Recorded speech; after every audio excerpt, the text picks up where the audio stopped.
porch. She sat in the living room near the front door all the time. And she did have a pistol because her son had bought it for her after some burglaries in the neighborhood. And she'd called about one of those burglaries. But the thing that really showed how much the police had lied was not only could she not run across a porch, but the autopsy showed that she was covered in glass shards. And she had a glass storm door that they had shot through.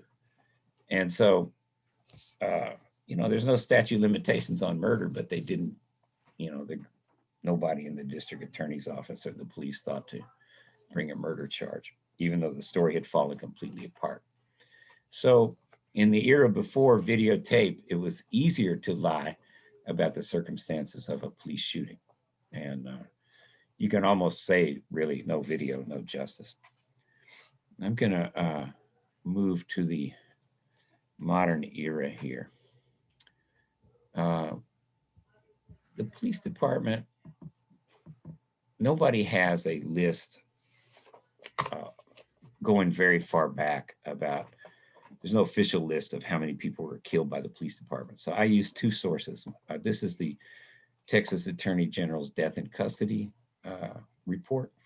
And then there's a report on the police department's website itself, and I'll show you some info off of that.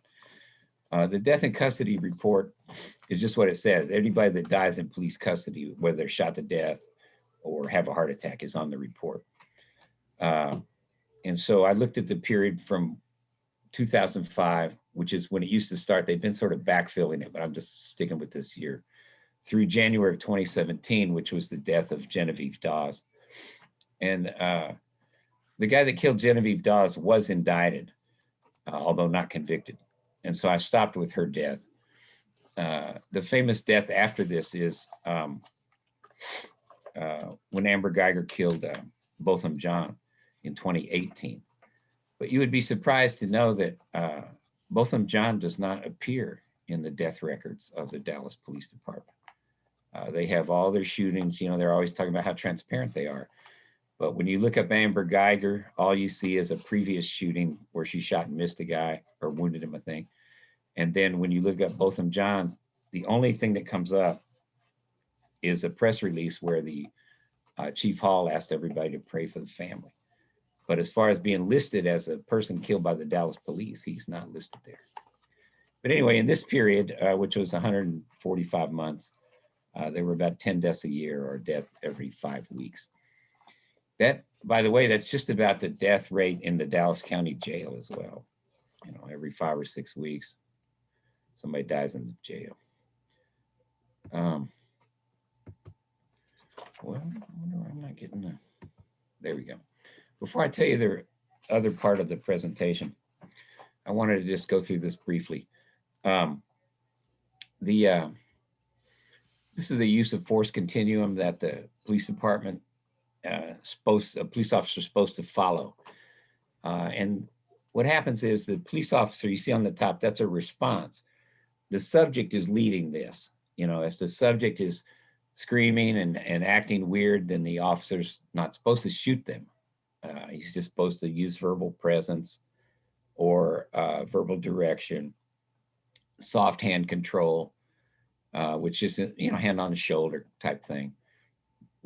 If the suspect or person of interest gets defensive, then they can use a hard, empty hand control, which is like shove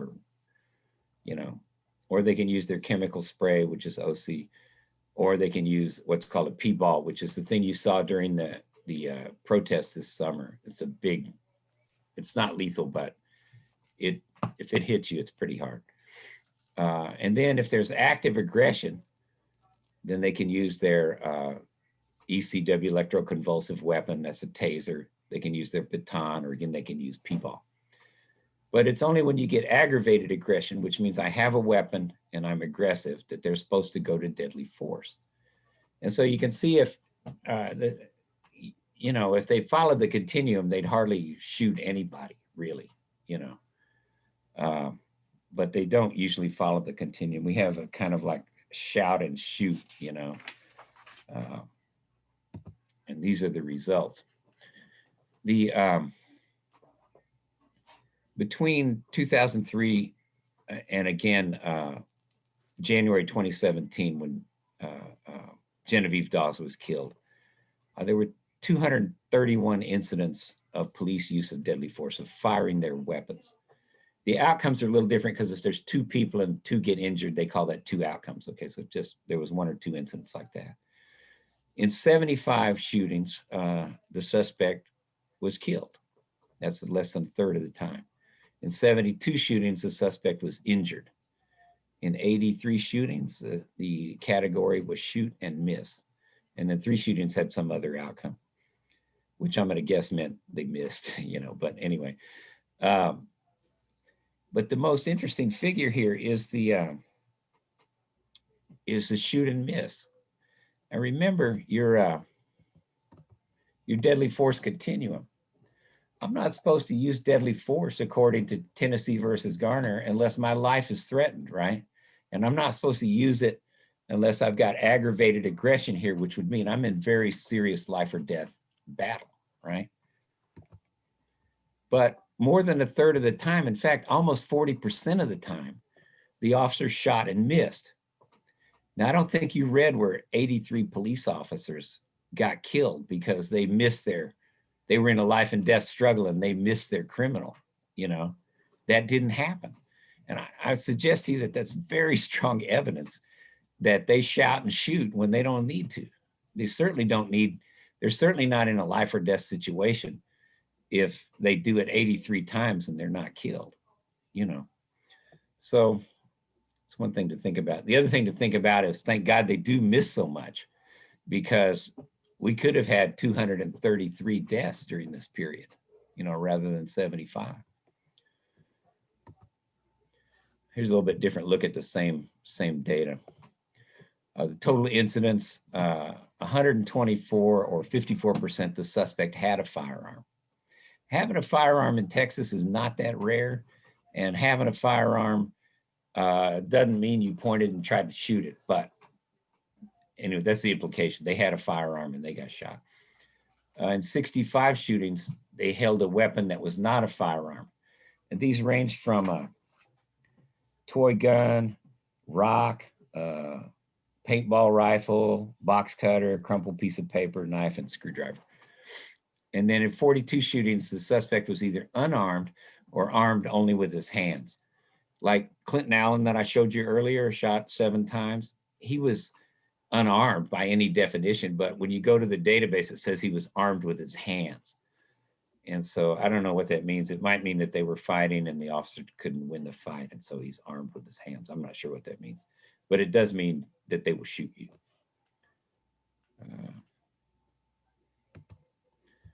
Now, in trying to decide how to change deadly force policy and practice to save lives, I'm working with a different orientation, and I'm not the only one obviously doing this. There's a lot of scholarly research on this. But right now it's, does the officer feel threatened? Is my life being threatened by this person? If so, I'm going to shoot, or I have the right to shoot anyway. And, but what I'm suggesting is instead of the officer thinking, is my life being threatened, have him think about the objective situation. Train to think about the objective situation. Like the suspect is unarmed. Okay, I can't kill this person. Can I apprehend them without calling for backup? You know, a suspect is running away or attempting to withdraw. You know, the most famous case there is probably Walter Scott a couple of years ago, because it had good video, where he was run away from an officer in North Carolina and got killed. The suspect is driving away or sitting in a parked or stalled car. Don't shoot, wait them out. The suspect is holding a knife, a screwdriver, or blunt object, a weapon other than a firearm. And this would be probably pretty controversial until you realize that deaths by knife are like really rare in the US among law enforcement officers. But in the US, the rule is that if they're within 21 feet of you holding a knife, you can shoot them because they could jump and get you. But the reason I say it's very unlikely that an officer would be killed by a knife is because of the way they handle it in Western Europe, in countries where they don't shoot subjects very often or hardly ever. You can go online and see how they do it in Scotland. You know, those kind of riot shield, plastic shields that they hold up sometimes when they're walking into a riot. What they do is someone's holding a knife in a threatening way. They get those guys in a team and they just go in until they can't stab through the shield and they disarm it. So if you wanted to save the life of a person who has not been convicted of any crime, rather than shooting them, we could try other things. And I'm going to show you some Dallas cases where people were shot to death in all of these situations. The officers working alone. This is, you might think, well, they need their gun more if they're working alone.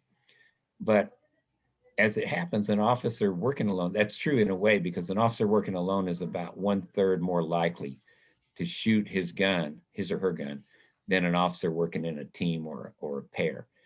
And so the suggestion here is that an officer working alone might chase someone down or be in a fight. And what they usually say is, I was afraid they were going to grab my gun, so I had to shoot them first before they grabbed my gun and shot me. But why not withdraw? I mean, most people are trying to get away from the police. So you could always pull back. They catch more criminals on social media than they do in any other way. People like to brag about their crimes and street crime, you know. And so I'm suggesting that an officer working alone should really think twice. The other thing, like we saw with Michael Moorhead shooting a person 13 times, they usually shoot 5 or 6 times each officer. And I don't know if that means they empties their gun or they just wait till the person falls down or what. In the old days, when they carried a sort of revolver pistol, it would be 6 shots, you know, they just fire them all and then reload. So in the event that deadly force is used, an officer should maybe hold up on shooting until they reevaluate the need for the extra shots. You usually get a free pass on the extra shots. It's just the first shot that you that has to be justified. So I'm going to show you a couple of cases here that illustrate people that would be alive today if we tried this. The first is Clinton Allen. Like I say, he was shot 7 times. He was unarmed, and he was trying to leave an apartment complex. Trying to leave, he could have been running. I don't know that. The person who could tell us that is dead. But he was, and he had all of his shots. Think about a gunshot. If you shoot 4 feet away or more, there's no soot around the bullet hole. And so if you have soot around a bullet wound, it means it was a close shot. And of the 6 shots in the front, there's no soot or stippling, as they call it, around the wound. But of the 1 shot in the back, it was all around it. So that indicates a close range shot. So he'd be alive today if the guy had just backed up and called for backup or found him the next day on social media. This is a scene where, this is the scene where Genevieve Dawes was killed. She and her boyfriend, that's him kneeling on the ground there, were in a parked car asleep behind some apartments, and somebody called about it. The police showed up. They woke up. We don't know because she's dead, but she's driving. She decides they got to get out of there. So she backs up and she hits a police car, and then she moves forward, and then her car stalled, and then she backed up again and her car stalled. And that's when Christopher Hess fired 13 times into her car, killing her and killing the boyfriend. Not killing the boyfriend, but he got out later and knelt down and was not shot. And 1 other officer shot as well. But most of the officers didn't shoot. And there was a whole bunch of them there. I couldn't get the good pano on this picture. But you can see that none of the officers are within any danger of that car. And the car stalled. And so could they have waited, before opening fire? I think they could have probably. But, if your idea is that I don't want to kill this person, then you'll wait.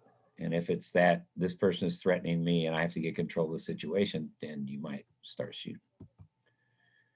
Jason Harrison, you can see this one on YouTube if you want to. You can just look up Dallas police killed Jason Harrison, and you'll see the whole thing because I put it up there. His mom called said, my son's a bipolar schizophrenic. He's talking weird and he needs to go to Parkland for his medicine. This is his mom holding his sign there. Shirley Marshall, his mother, comes out on the porch. You'll see it. She's not scared. She's not being held hostage. She's not threatening her or anything else. She's got her purse over her arm. She's walking toward the car. You know, we got to go to the hospital. And they said, what's wrong? And she says, he's talking crazy and, you know, bipolar schizo, she says. And Jason comes to the door. He's holding a little screwdriver like I might take the back of this laptop off with. And they immediately start screaming at him, drop it, drop it. And of course, he's a paranoid schizophrenic, so bipolar. So yeah, that's not exactly good counseling technique to start screaming at him. But instead of dropping the screwdriver, he holds it back like this, like a kid would. And they just open fire. And he's dead, shot twice in the back and 3 other times. And it's a very, I quit showing the movie because it's such a trigger movie, you know. But if you want to see a person get killed on live film, that's it. Anyway, these officers, they didn't wait to de-escalate. They didn't counsel. They didn't call for a social worker or anything else. And this was June 14th, 2014. And so that's an example of a person be alive if we had a decent mental health policy in the police department. Also, he was basically unarmed. You'll see if you watch the movie that he doesn't lunge for them or anything. In fact, he tries to follow his mom around by the garage. Here's a mentally ill guy that didn't get killed by the police. This happened the same summer. It happened in August that Jason Harrison was killed. His name is Douglas Lagoon. He set a fire on a vacant lot near a house on Frankfurt Road, which is in a pretty wealthy part of town, way out north. He called first responders, which were the fire department, and he shot at them with an AR-13. And then when they called the police, he shot at the police with his AR-13. Did they send a SWAT team in to kill him? No. Did they just kill him? No. Did they tell him to drop the rifle and then kill him? No. In fact, they negotiated with him for 3 hours. And he was given jailhouse interviews that night from Dallas County Jail about the Republic of Dagestan, which that's an indicator he was having a mental breakdown, obviously. But when they want to, they can negotiate. And when they don't want to, they don't. Here's a terrible one for you. You've heard of suicide by cop. This man is named Tony Menchaca, and he was at a taco place and acting weird. And so when the proprietor of Cesar's Tacos called, he came out into the parking lot yelling, "I'll make y'all kill me." And they did. They could have waited him out. They could have done anything. They yelled at him for a while and then they killed him, and they shot him 23 times. There were 4 officers there that day. And he didn't have a weapon. He had, I don't know, can you see this top thing on your screen that I'm kind of pointing to? That's his gun. It's part of a package of cigarettes that he bent to so-called make a gun. So that's one where if you waited after the first shot or two to see what was going on, you could have saved this man's life probably. But you also could have saved his life if when he says, "I'll make y'all kill me," you'd called a sort of a suicide or a hostage negotiator in to talk to him. But they usually don't do that. It usually doesn't take very long before they shoot and you're dead. All right, let me see what's next here. Coming to the end of my presentation here. These are 2 mothers and sons. On the left-hand side of the screen, we've got Alice and John. and her son Botham John. And he was killed, as many of you will remember, in September of 2018. And he was killed by an officer named Amber Geiger. On this side of the screen is Antoinette Washington and her son Brandon Washington. And Brandon Washington was killed. He was unarmed and killed in March of 2007. If you saw into the video the night that Amber Geiger shot Botham John, you see her talking on the phone in an animated way. And she is talking for most of that time, not to the dispatcher, but to the person that she says was her mentor and her best friend, and the person that taught her to be a police officer, and also her lover. And his name was Martin Rivera. And the guy that killed Brandon Washington in 2007 was that same officer, Martin Rivera. No indictment, no punishment, no crime, no trial, no nothing. Go back to work. And he became a trainer for officers on the narcotics team that Amber Geiger worked on. And it's just like in the case of Michael Moorhead and Santos Rodriguez. I can't help but wonder if those officers had had any punishment for shooting Michael Moorhead, that Santos Rodriguez would be alive today. If Michael Moorhead had lived, he'd be my age today. And of course, Botham John and Brandon Washington would also be alive.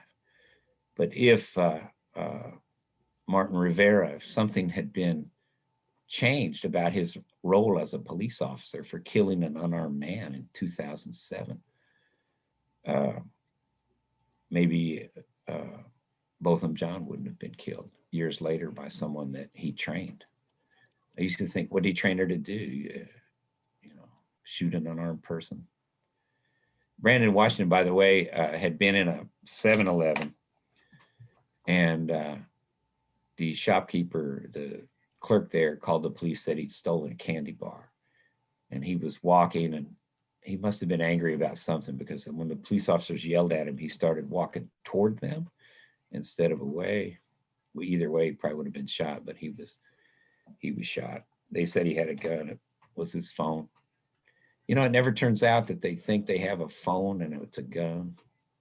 It's just, anyway, when you look at this in total, it looks like, to me, it looks like a police state. In other words, if the police can do anything to you, that's kind of a police state. But it's not a police state like in maybe Egypt, be a police state under military rule. Because it's also, the police state runs parallel to the regular Western democracy that most Americans live in. Although that even got shook quite a bit this year. But it's like if you're having a swimming party in Preston Hollow, you're in the democracy. If you're black kids having a swimming pool party in McKinney, you just fell into the police state, If you're having a house party near SMU, you're in the democracy. If it's in Pleasant Grove, you're in the police state. And so it's not like the police are gonna come to our meeting and shoot us all. That's not the kind of police state it is. But it has every indicator of being a police state for the people who are in the American police state.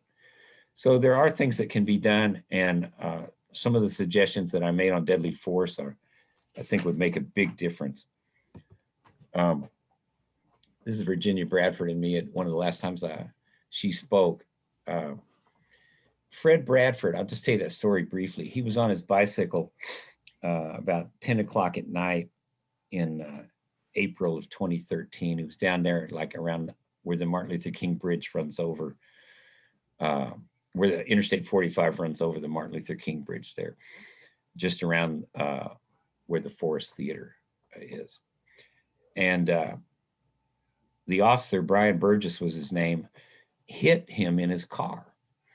And then he hit him, he said he ran away, but he hit him in his car on the bicycle. And then he backed up and hit him again. And then he bent forward and hit him again. And like Fred Bradford was just destroyed. It's a miracle he lived for a while. But then they moved the bicycle and Fred over to another spot before they called for an ambulance or anything else. And he lived at Baylor Hospital until May the 13th. And a year after that, in April of 4 years after that, in April of 2017, Brian Burgess was actually on trial for manslaughter. And Virginia wanted to testify in the trial on behalf of her son. And so she sat there for the 2 weeks and she finally got to testify. And we were worried about her because she was feeling bad. She seemed to be feeling bad, but she did get to testify for her son. And when we visited her in the hospital after that, she told us that she had cancer and she was about to die. She had terminal cancer. She died 2 weeks after Brian Burgess was exonerated in that death. And this is something she said at a hearing we held I think it was in 2014. We held it in a church, and the pastor that introduced the hearing had talked about a poison tree, how the fruit of a poison tree is poison. And it was, a metaphor. And so part of her testimony that night, she said, I'm going to keep shaking this tree until I can get some of the bad fruit out of it. And I don't care how high I have to climb. I'm going to keep climbing and shaking this tree. I'm going to keep shaking this tree until justice is actually served for my son. And I don't care what it takes. And she did keep trying right up in there.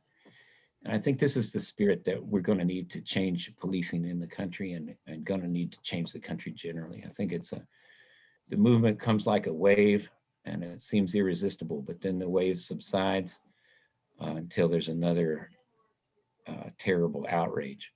But it's the work in between, it's that makes the change, in my opinion.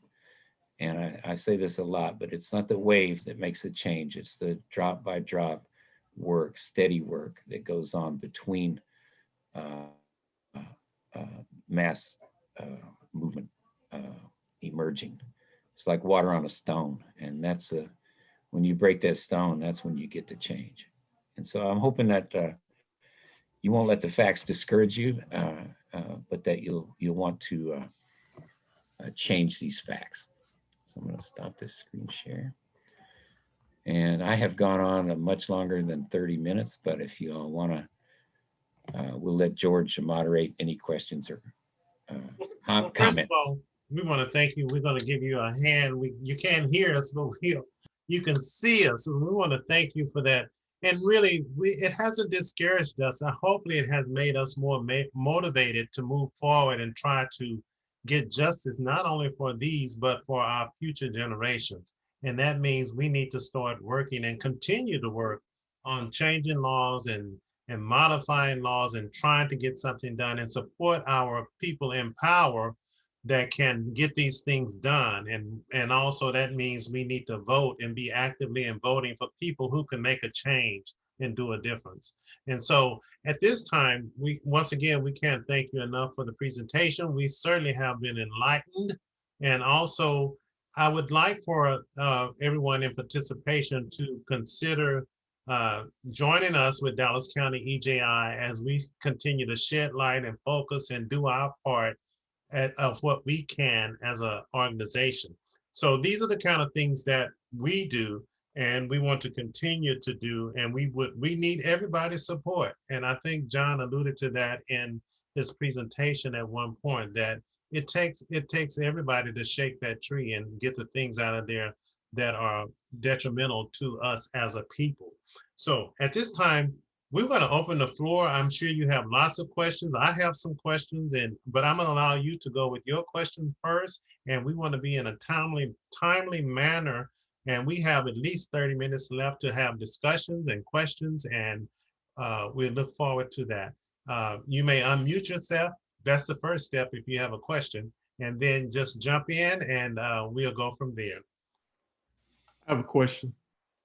Just go right ahead. John, you talked about I'm just looking at trying to look at this from a data standpoint.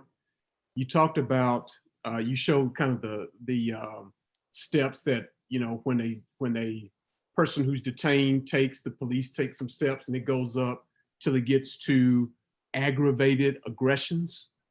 And I guess I'm curious, I'm just trying to find, I guess, a denominator. You know, what is that? What is the number in any given year, whatever year, of aggravated aggressions?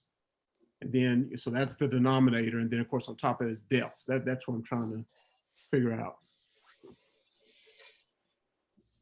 There may be a way to derive that. You know, there's a lot of raw data on the Dallas Police website and on the death in custody site. There's a group called Fatal Encounters, and they seem to have the most detailed database. And I would check with them. And then there's a group here. I can't think of their name right now, I'm sorry to say, but they do a lot of work with the, I'm going to put my email into the chat. And then if something like this, if you just mail me your contact info, then, and what I forgot, send it to you. Okay, great. But that's a good point. Hang on just one sec. I lost it.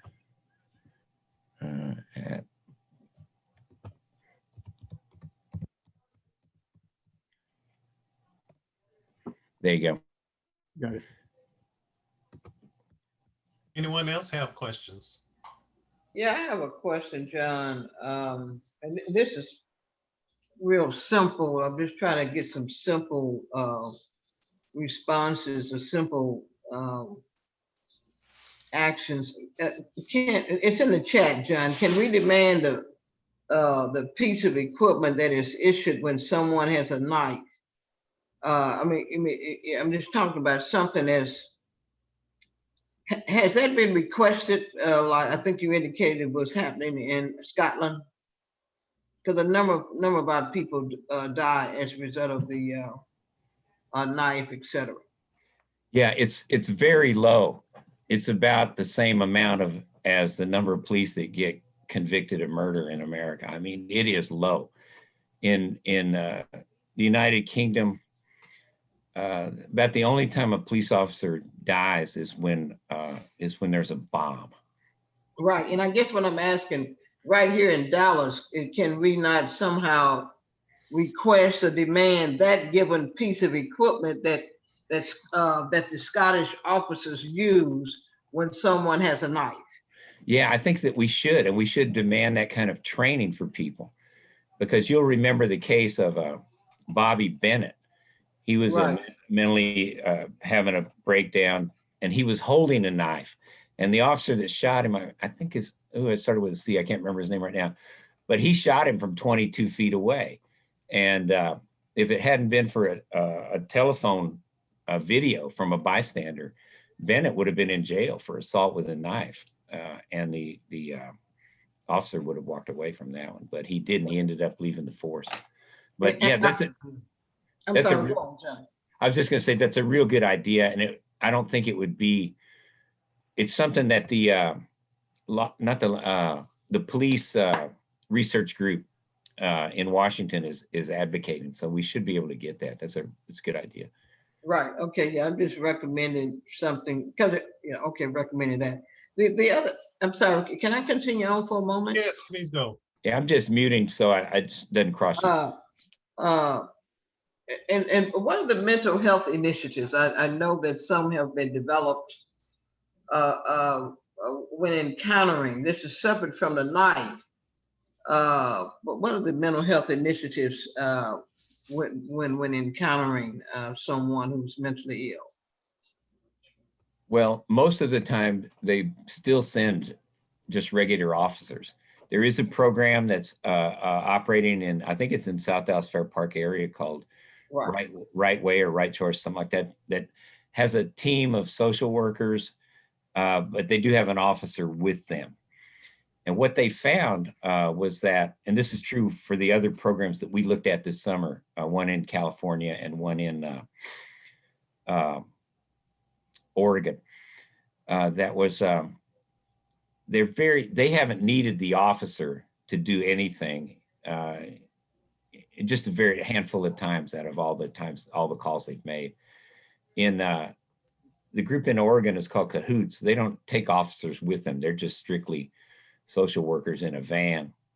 But they do take 911 calls. They try to intercept them before they get to the police. And it's a sanctioned program. They're not bootlegging that. But they handled 120,000 calls in a year.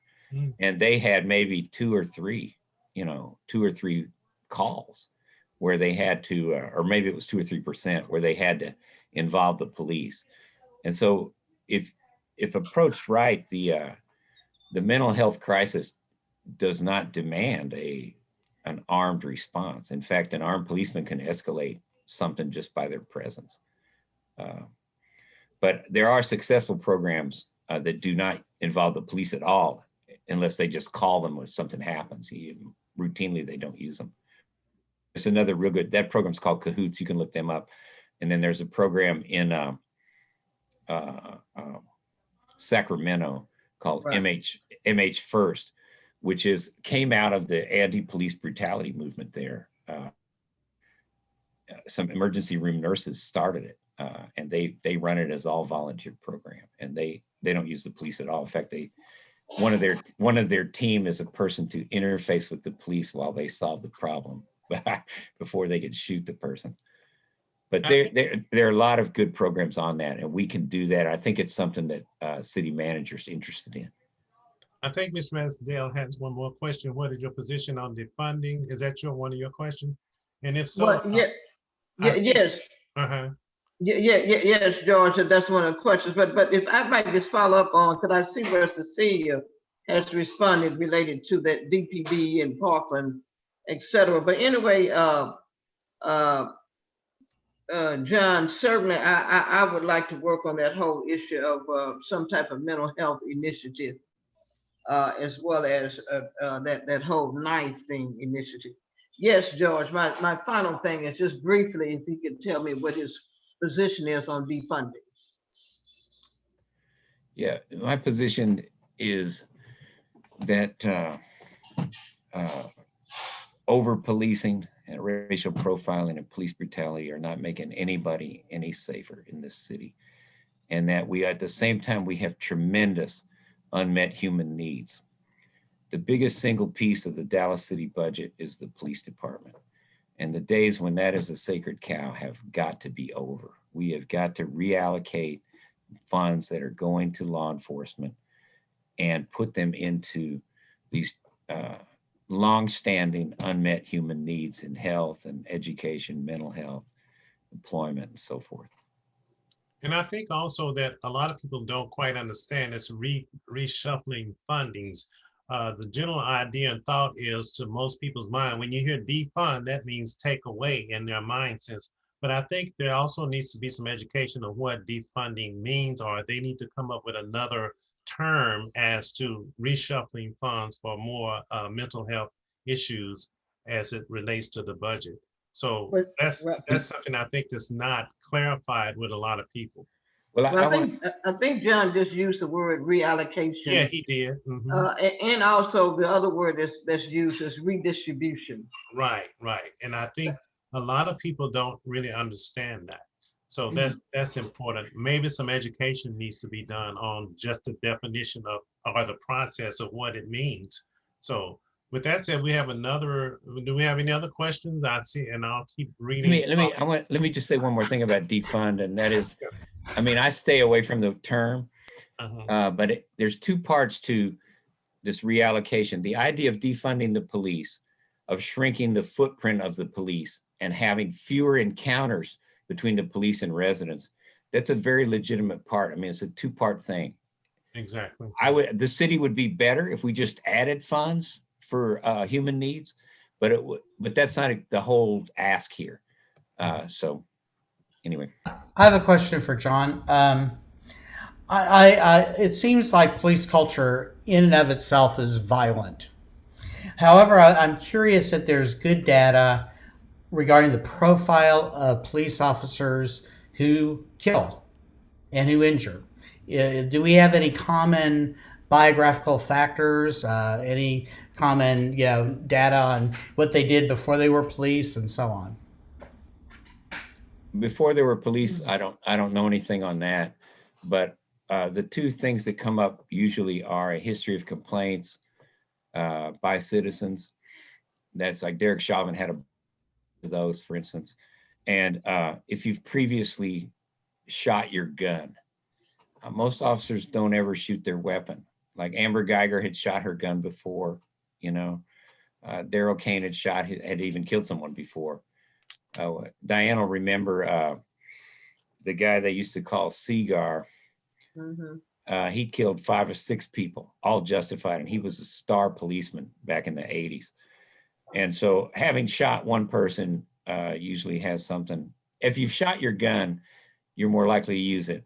And if you have a series of complaints, like the guy that shot Clinton Allen, he had a series of complaints.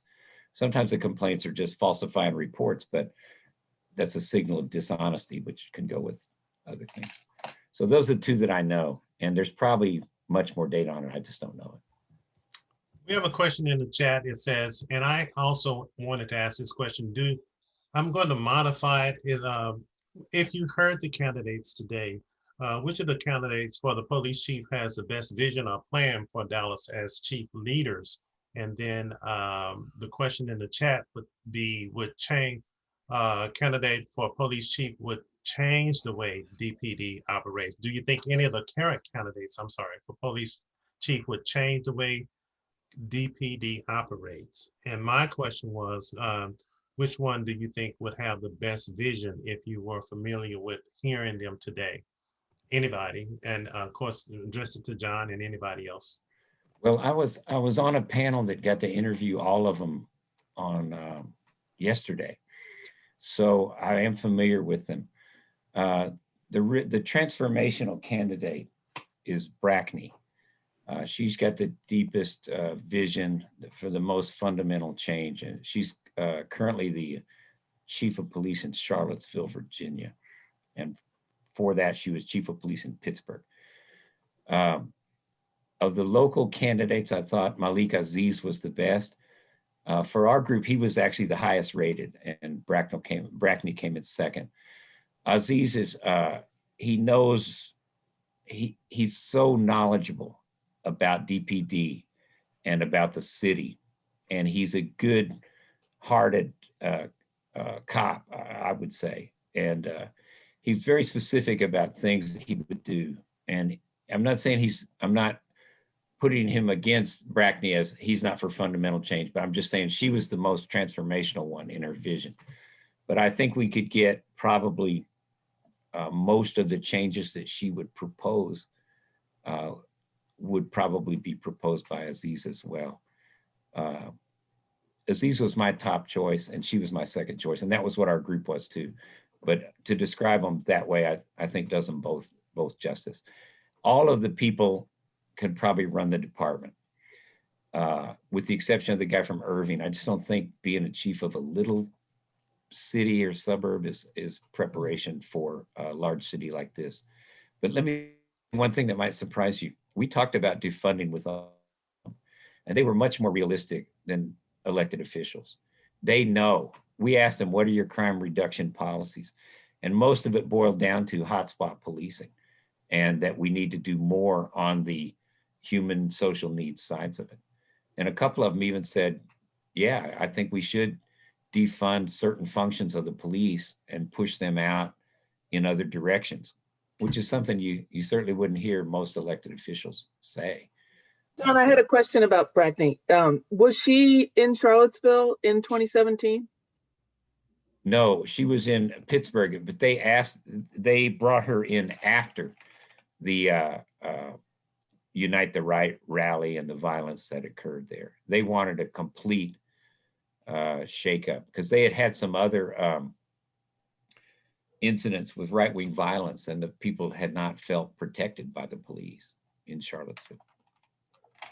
Any other questions, comments on the police chief? I did, on the police. Go ahead. I did have another question though. I was wondering, and I couldn't tell from the numbers, but do you see at all a trend in the increased militarization of police and police shootings? Like over, the last several decades? Well, I don't think, I mean, the only city I know anything about for more than the past 5 years is probably Dallas. But let me say one thing that might shock you, and that is that since the death of Mike Brown, the number of police shootings in America has stayed steady every year since. It has not declined. Now, the number of police shootings, it might seem counterintuitive, has declined in Dallas. It's definitely declined some since the 80s. And I credit that to the movement here. I think we did. And I credit it to one other thing, and that's when the DA set up a prosecution staff specifically for these cases. It's the civil rights unit at the DA's office. And indictments are kind of like prevention for cops, I think. Okay, anyone else? I have a question or comment, basically. I liked what Carrie said about the militarization of the police. I'm a consumer of MSNBC, and I just saw a story that scared me to death that happened in Chicago. It was a woman who was a social worker, very much like myself. She lived alone, African-American woman, looked like to be in her late 30s, was walking around her house at night, and the police had some type of a warrant, and it was 12 police officers, and they broke down her front door. She was walking around in her house in the nude, like a lot of us do, walking around in her house, and 12 police officers came into her, 12 male police officers came into her house, harassed her for almost 40 minutes. She felt very afraid, and she was actually on the news telling her story. It took 2 years for this to get to the attention of Lori Lightfoot. They had the cameras, and so they had the video, and this woman was just frantic. I think a lot of these things happen that we don't know about, and they get shoved under the carpet.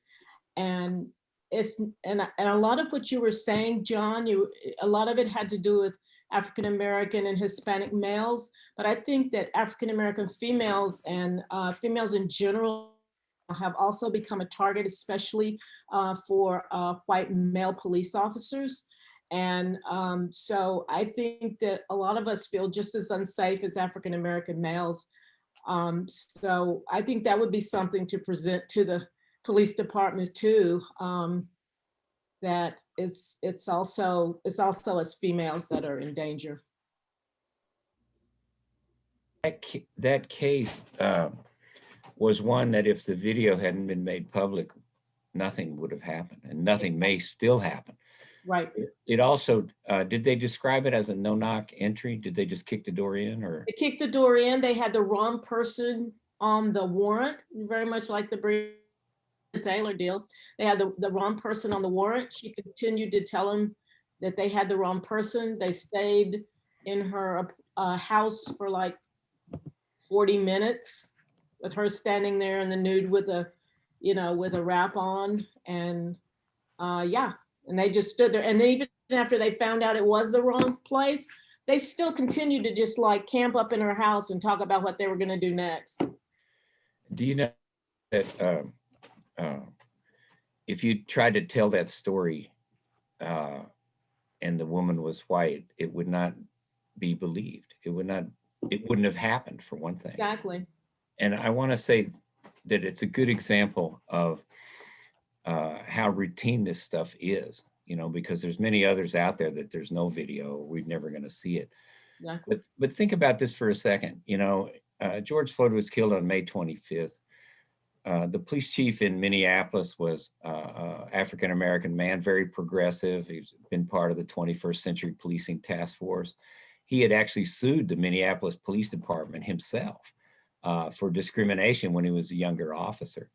But if you had asked him the day before George Floyd was killed how things were going up there, he probably would have said, hey, we've got our anti-bias training. We've got our de-escalation training. We have a cup of coffee with the cop. Things are, we're not perfect, but things are going pretty well. Never realizing, that his city would be on fire in 36 hours because of a racist police officer. And I think this undercurrent of racism and brutality in the departments is the reform chiefs are just no match for it. I mean, I don't know. That's why you hardly have a chief anymore that like Bull Connor or Frank Rizzo or somebody. They're all reformers. Right. But they're, to date, they seem like they are no match for this deep well of racism and violence and brutality in the police department. And it's something that I think needs to be, head on, taken head on. And, they do all the, this is what really gets the younger activists that I know saying, just disband the police. Yeah. They are not reformable. So it's probably the most serious problem within policing, really. And the bloody end of it is the use of deadly force, Right. But that's it's another just horrible example. It is. Any more comments? Well, if not, then I really want to say that, John, this has really been enlightening for some and an eye-opener for many. And we see from your presentation that there's still a lot of more work to be done. And we need to continue to be vigilant. We need to continue to concentrate and be aware, even in the midst of what we're doing, what we are going through, the pandemic ourselves, but we still have to be vigilant and realize that there are injustices that are still going on, even in this situation. So what I like to say is, first of all, thank everyone and for coming and listening and helping move forward toward a more justice, or working toward more justice, and coming up with ideas and solutions and concepts that can be presented to the people who need to hear this. And we hope that all of you, once again, consider joining EJI project that we are doing, and we'll be doing it for a while. And I also, once again, want to extend our invitation to each of you to join us on the 27th of December for the presentation of the lynching of Reuben Johnson. And we have several members here that are on the EJI. Would you all just raise your hand so the guests can see who you are and know that we are a viable, moving, living part. And it's unfortunate that we have to meet under these conditions, but we are still tenacious, and we're moving forward with doing the work that needs to be done, not only for our community, but for our future generations. And so if John has not any other last words, we will adjourn this meeting and look forward to each of you on the 27th. John, once again, we want to give you a handshake, clap best we can to let you know that you're greatly appreciated. Thank you, everyone. Even tried to give him some money, but he wouldn't take it. So we appreciate that too. Well, and, like we always say, I'm not a communist, but I've been in the red most of my life. Yeah, well, and we understand that. Many of us know that quite well. And I see some hand claps up. Thank you, Ronette and Billy, for that. That's always pleasing to see those who are technical savvy with Zoom. And with that said, I hope that each of you go right now and sign up for our presentation on December the 27th. There will be, this will be hosted by the EJI Coalition. And also just a little note, we have moved into our office. We are sharing the office with Remembering Black Dallas. The EJI Coalition are in the same office at 1408 North Washington, Suite 220. We will have a drive-by, walkthrough, run-by reception on the last Saturday in January, which is January the 30th. And we hope you will all receive an invitation. And we have set up shop, and we feel like once we can get the go ahead, the green light, we can really take out running with projects with EJI and Remembering Black Dallas. And we are moving, and it's not just one person, it's a whole group of people that are really working hard. And I'm so pleased to have some conscientious-minded people who really understand what's happening, what's going on, and they know how to get together and work. And we're just accomplishing a lot of things, even though we are doing it from these means and from our homes. but we are still moving, and I hope that you join us. And thank each of you once again for attending and making this EJI Coalition meeting one of the best so far. All right, take care, everybody.